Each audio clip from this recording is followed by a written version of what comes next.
विधायक अख्तरुल ईमान ने अमोर प्रखंड के दारीपुर चौक में ईद मिलन समारोह का किया आयोजन। ईद मिलन समारोह के बहाने वक्फ बिल पर क्या बोले, आइए सुनते हैं। इज्जत पूरी करने की उसकी अब भी आप सुन रहे हो। गोधरा में जो कुछ हुआ है वो मुताजा है। बाबरी नदी पर टूटे हुए दीवारों की भूलत के सामने, लेकिन मैं आपको यकीन दिलाता हूँ और मैं अंदेशे का इजहार नहीं करता हूँ, बल्कि आपको कहता हूँ कि इन 75-76 सालों में मुसलमानों पर जितना जुल्म हुआ है, मुसलमानों की जितनी मस्जिदें नस्ल की गई है, मुसलमानों के जितने कब्रिस्तानों को नाजायज कब्जा हुआ है, मुसलमानों के सीने पे जितनी गोलियां चलाई गई है, उनको एक पल में और इस वक्त तरमीमी 2024 के काले कानून के बन जाने के नतीजे में जो मुल्क में होगा उसको एक पलटे में रख दीजिए तो ये काला कानून का पल्ला भारी होगा। इसलिए बड़े हालात में मैं अपने हिंदू मुस्लिम साथियों से कहता हूँ कि सीमा जब गरीब हो सकता है, लेकिन हिंदू और मुसलमानों की जो मोहब्बत है इसको हमें बाकी रखनी है। बहुत बहुत शुक्रिया।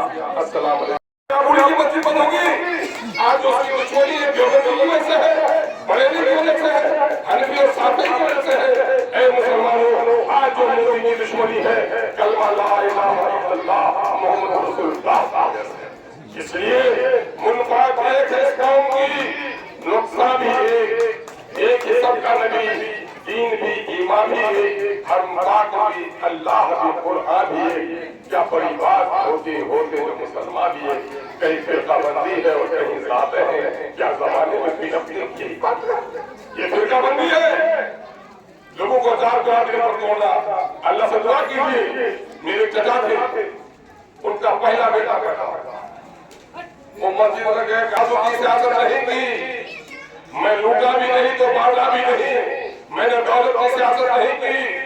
गूंगे लीडरों ने पैसे की बुनियाद पर सियासत की है, कुछ लोगों ने वोटों की बुनियाद पर सियासत की है, और आज 25 साल से कोई वजह खड़ा है। न गुंडों की सियासत की, न पैसों की सियासत की है, वसूलों की सियासत की है। और अल्लाह का शुक्र है जब जब दुश्मनों ने मुझे जलाने का काम किया है, मेरी सियासत में और सुधार पैदा हुआ है। इसलिए मैं इन लोगों से नहीं जाए, उठिए, आवाज पर लबैक कीजिए, चूंकि आज मुसलमानों को चैन से जीने नहीं दिया जा रहा है। दलित भाइयों को 1 लाख से ज्यादा नौकरी खत्म हो गई, मुसलमानों की 1,95,000 नौकरी खत्म हो गई। कुलैया भाइयों के लीडरों, मालूम है तुमको कितना है कुलैया की आबादी? कुलैया की आबादी 12 लाख।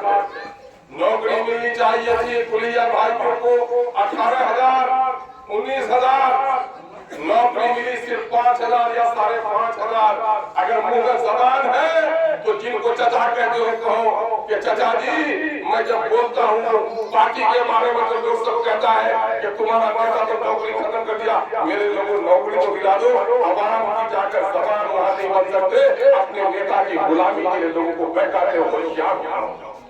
इसलिए मैं कहता हूँ कि कबूतर के अंडे से कभी चील कौवा नहीं पैदा होगा।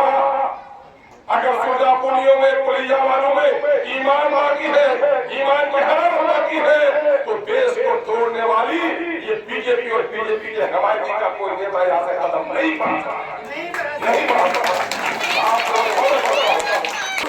आवाज लगाइए, अभी सबूत तैयार हो जाइए, मेरे खिलाफ पैसों की बारिश होगी। दिल्ली को भी मेरी बात अच्छी नहीं लगती, नीतीश को भी मेरी बात अच्छी नहीं लगती। किससे अच्छी नहीं